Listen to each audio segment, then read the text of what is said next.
നമസ്കാരം. ഞാനിപ്പോൾ ഈ വീഡിയോ ചെയ്യാൻ വരുന്നത് ഈ കഴിഞ്ഞ ദിവസം അഡ്വക്കേറ്റ് ജയശങ്കർ എനിക്കെതിരായിട്ടുള്ളൊരു സ്റ്റേറ്റ്മെന്റ് സോഷ്യൽ മീഡിയയിൽ ഇടുകയുണ്ടായി. എന്നെ ഇകഴ്ത്തി കാണിച്ചുകൊണ്ടും PC ജോർജിനെ പുകഴ്ത്തി കാണിച്ചുകൊണ്ടുമുള്ള ഒരു സ്റ്റേറ്റ്മെന്റാണത്.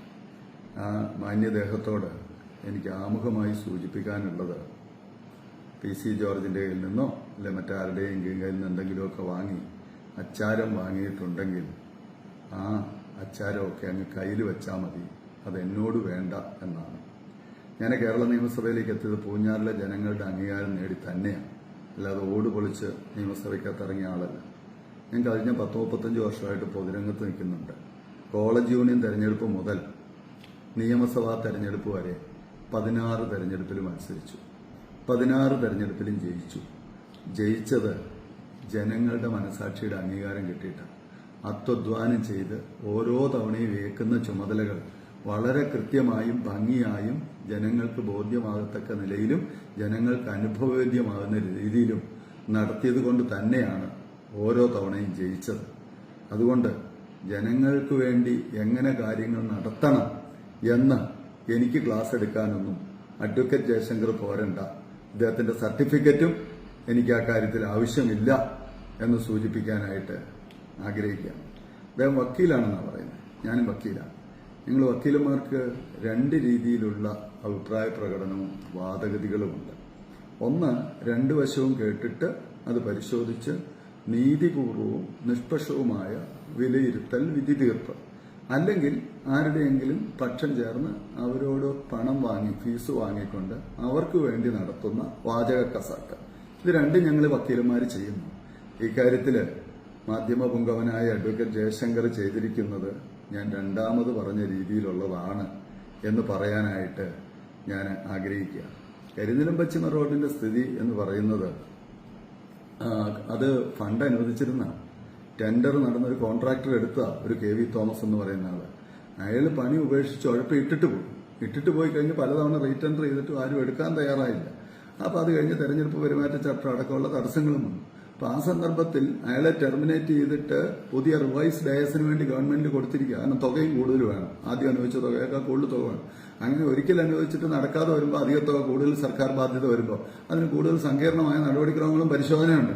അതെല്ലാം ആരുടെയും തന്തയ്ക്ക് വിളിക്കുകയോ കുത്തിന് പിടിക്കുകയോ ചെയ്താൽ മാറ്റിവെച്ച് AS റിവൈസ് ചെയ്ത് തരികയല്ല. അതിനുള്ള പ്രൊസീഡിങ്സിന് വേണ്ടി നിരന്തരം ഫോളോ അപ്പ് ആയിട്ട് പുറകെ നിൽപ്പുണ്ട്. ഒരു പരിധിവരെയൊക്കെ അവിടുത്തെ ജനങ്ങൾക്കും അത് ബോധ്യമുണ്ട്.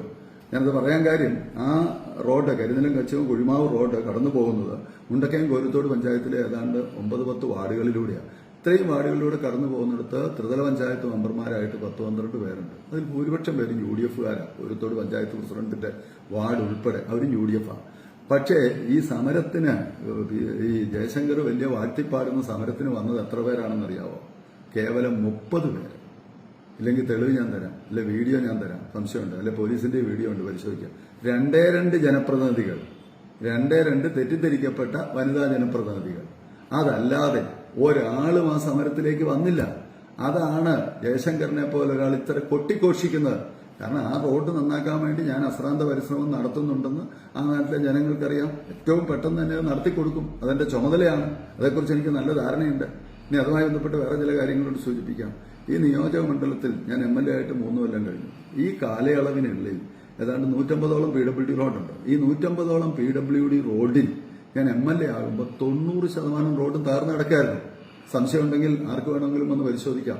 ഈ 90% റോഡും തകർന്നു കിടന്നത് ഇന്ന് നേരെ തിരിച്ച് ഈ 3 കൊല്ലം കഴിയുമ്പോൾ അതിൽ 4-5 റോഡ് ഒഴികെ, ഈ കരിനിലം പശ്ചിമ റോഡ് ഒഴികെ ഒരു കൈവിരലിൽ എണ്ണാവുന്ന റോഡ് മാത്രമേ ഉള്ളൂ ഗതാഗത ബുദ്ധിമുട്ടുള്ളത്. ബാക്കി എല്ലാ റോഡും മനോഹരമായിട്ട് നന്നാക്കി പുതുതായിട്ട് 10ഓളം BMBC റോഡ്. നേരത്തെ BMBC റോഡ് ഒറ്റ ഒരെണ്ണം ഇല്ലായിരുന്നു.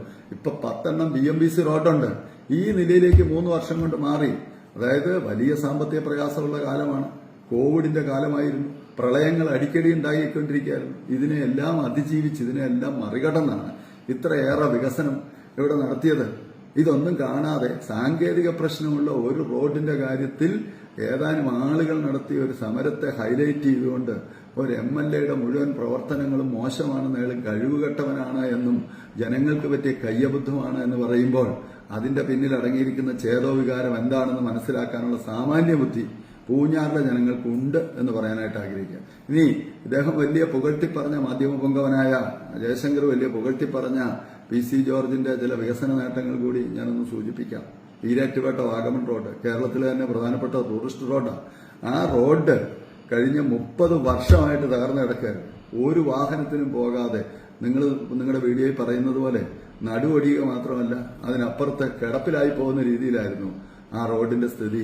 അതിന് 2016-17 64 കോടി രൂപ അനുവദിച്ചിട്ടുണ്ട്. അന്ന് ആരായിരുന്നു MLA? 16-17 കഴിഞ്ഞ് 2021 വരെ PC ജോർജ് MLA. റോഡ് നന്നാക്കാൻ പറ്റിയോ? പണം അനുവദിച്ചിട്ട് നന്നാക്കാൻ പറ്റിയില്ല. നടപടിക്രമങ്ങൾ പൂർത്തീകരിക്കാനോ റീടാറിങ് വെല്ലുവിളിക്കുന്ന ഞാൻ. അപ്പോ അതിനുശേഷം ഞാൻ വന്നതിന് ശേഷം റോഡ് റീടാർ ചെയ്ത് അങ്ങനെ ഒട്ടേറെ കാര്യങ്ങളുണ്ട്. അതായത് പിന്നെ പൂഞ്ഞാർ ഗവൺമെന്റ് LP സ്കൂള് 125 വർഷമായ സ്കൂളാണ്. പൂഞ്ഞാർ രാജകുടുംബം തുടങ്ങിയ സ്കൂളാണ്. ആ സ്കൂളിന് 2016-17 പുതിയ കെട്ടിടം പണിയാൻ ഫണ്ട് അനുവദിച്ച ഒന്നും നടന്നില്ല. ആ ഫണ്ട് ചെലവഴിച്ച് ആ കെട്ടിടം നിർമ്മിക്കാൻ കഴിഞ്ഞില്ല. വികസന നായകനായ ആരുടെയും കൊങ്ങായ്ക്ക് പിടിച്ച് കുത്തിന് പിടിച്ച് വികസനം നടത്തുന്ന മുൻ MLA കാലത്ത് ഞാൻ വന്നതിന് ശേഷം ഇപ്പൊ കെട്ടിടം പണിത് കോസരി ട്രൈബൽ ഗവൺമെന്റ് UP സ്കൂൾ 2014 പൈസ അനുവദിച്ച അന്ന് MLA VC ജോർജ് 2018 ആയപ്പോഴത്തേന് ഭാഗികമായിട്ട് പണിത് ഉപേക്ഷിച്ചു പോയി. പിന്നീട് 3 കൊല്ലം കൂടെ അദ്ദേഹം MLA ആയിരുന്നു.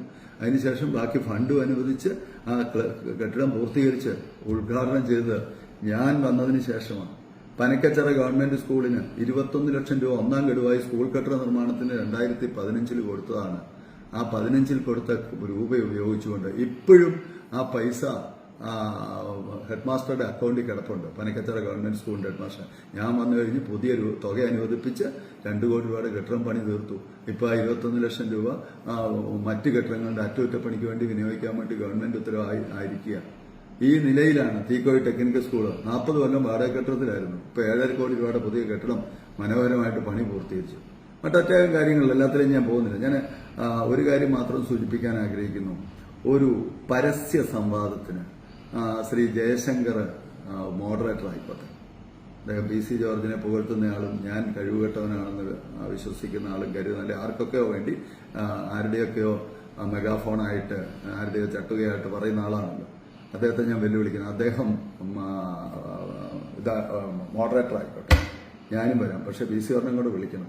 അദ്ദേഹം 30 വർഷത്തിലധികം MLA ആയിരുന്നു. അദ്ദേഹത്തിന്റെ 30 കൊല്ലം കാലം നടന്നു, എന്റെ 3 കൊല്ലക്കാലം നടന്നു. കൂടെ ഒന്ന് തട്ടിച്ചു നോക്കാം. തട്ടിച്ചു നോക്കിയിട്ട് ഞാൻ വളരെ ഉത്തരവാദിത്വബോധത്തോടെ പറയുന്നു, അതിനേക്കാളേറെ വികസനം കഴിഞ്ഞ 3 വർഷം കൊണ്ട് നടന്നിട്ടുണ്ട് പൂഞ്ഞാർ നിയോജകമണ്ഡലത്തിൽ. നിസ്സംശയം പറയാം. അത് പൂഞ്ഞാറിലെ ജനങ്ങൾക്കറിയാം. അതുകൊണ്ട് ഒരു പരസ്യ സംവാദത്തിന് പൂഞ്ഞാറിന്റെ വികസനവുമായി ബന്ധപ്പെട്ട് PC ജോർജ് നടത്തിയ വികസനമാണോ കൂടുതൽ സെബാസ്റ്റ്യൻ കുളത്തുങ്കൽ നടത്തുന്ന വികസനമാണോ മികച്ചതെന്നും ജനങ്ങളുടെ ആവശ്യം നടക്കുന്നതെന്നും നമുക്കൊരു പരസ്യ സംവാദം നടത്തിക്കളയാം. അതിന് ഇത്രയൊരു വീഡിയോ ചെയ്യാനുള്ള മഹാമനസ്കത കാണിച്ച ജയശങ്കർ ഇവിടെ 30 പേര് വന്ന് ഒരു സമരം നടത്തിയപ്പോൾ അതിനെ ഏതാണ്ട് ആഗോള സംഭവമാക്കി കണ്ടുകൊണ്ട് ഇത്ര പ്രചണ്ഡമായ പ്രചാരണവുമായി ഇറങ്ങിത്തിരിച്ച ബഹുമാന്യനായ ജയശങ്കർ അതിനൊന്ന് മുൻകൈ എടുക്കണം. അതിന് ഞാൻ അദ്ദേഹം വിളിക്കുന്ന ഏത് വേദിയിലും ഏത് സമയത്ത് ഏത് ദിവസവും വരാൻ തയ്യാറാണ് എന്നുകൂടി അറിയിച്ചുകൊണ്ട് വിനയപുരസ്സരം ഞാൻ എന്റെ സംസാരം അവസാനിപ്പിക്കുന്നു. നന്ദി, നമസ്കാരം.